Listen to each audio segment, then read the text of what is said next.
Voltamos para a nossa reflexão sobre o livro Eventos Finais e hoje nós queremos comentar um pouco a respeito do capítulo número 5, que tem o título A Vida Devocional do Remanescente. A palavra remanescente significa aquilo que sobra, o que resta. E no contexto bíblico, esta palavra remanescente é usada para aqueles que permanecem fiéis até o fim, permanecem fiéis na verdade bíblica, na palavra de Deus, nos ditames do céu de Deus. E ela começa esse capítulo dizendo assim, nesta época, pouco antes da segunda vinda de Cristo nas nuvens do céu, deve ser efetuada uma obra como a de João Batista. Deus chama pessoas com o objetivo de preparar um povo para permanecer em pé no grande dia do Senhor. Para pregarmos tal mensagem como João o fez, necessitamos ter uma experiência espiritual semelhante à dele. A mesma obra precisa ser efetuada em nós. Precisamos contemplar a Deus e, ao contemplá-lo, perder de vista o nosso eu. Devemos tirar todo o foco em nós e colocar o foco em Deus. Aprender de Deus. Precisamos pregar uma mensagem como João Batista pregava. Arrependei-vos, pois é chegado o reino dos céus.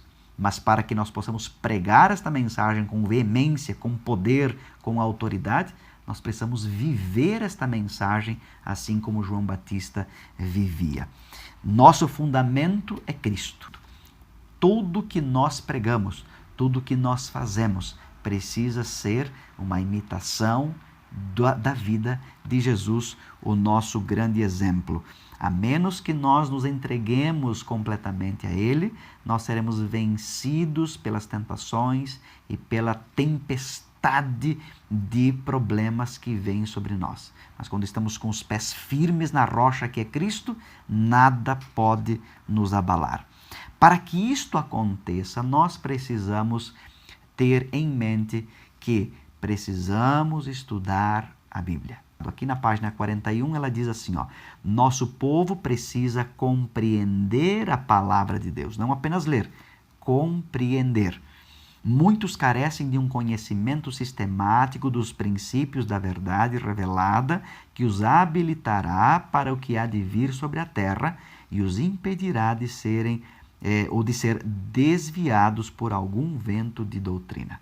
Se eu conheço a verdade, nada pode me afetar, porque a verdade me liberta da dúvida, dos problemas, me liberta dessa enxurrada de falsas doutrinas e de interpretações errôneas e assim por diante.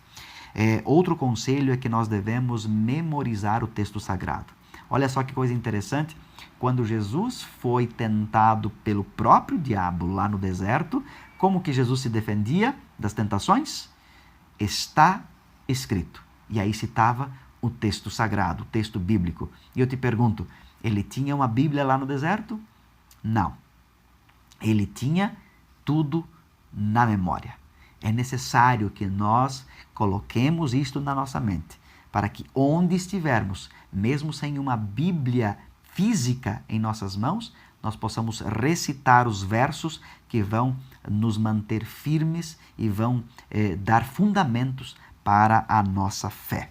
Além de estudar e de memorizar o texto sagrado, o conselho é que nós possamos crer na palavra. Há muitas pessoas que sabem a Bíblia de cor. Outras pessoas que estudam e vão teologicamente profundos no texto sagrado, mas não acreditam.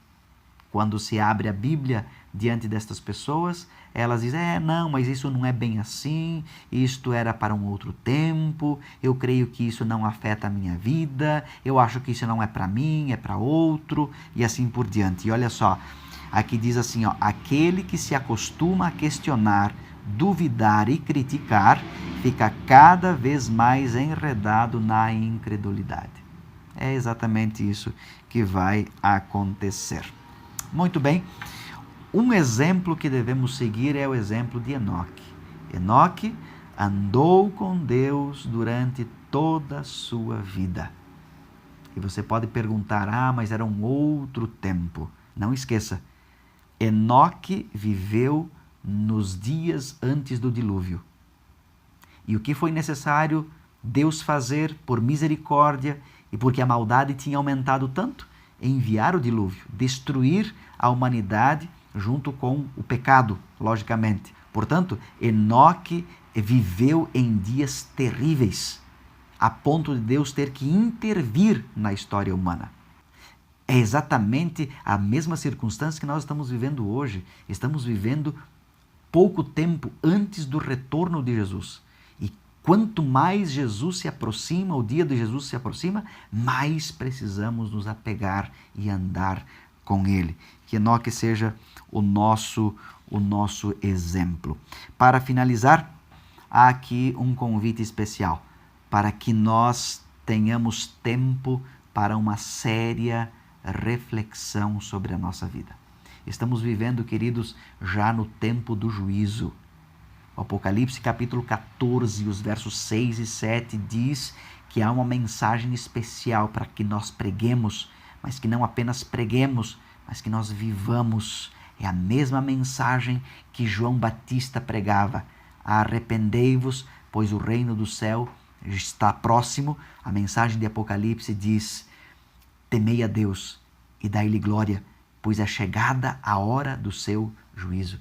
Estamos vivendo nos dias do juízo, queridos. E Deus nos convida a tirarmos tempos para refletir. Onde estamos? Em que local nos encontramos?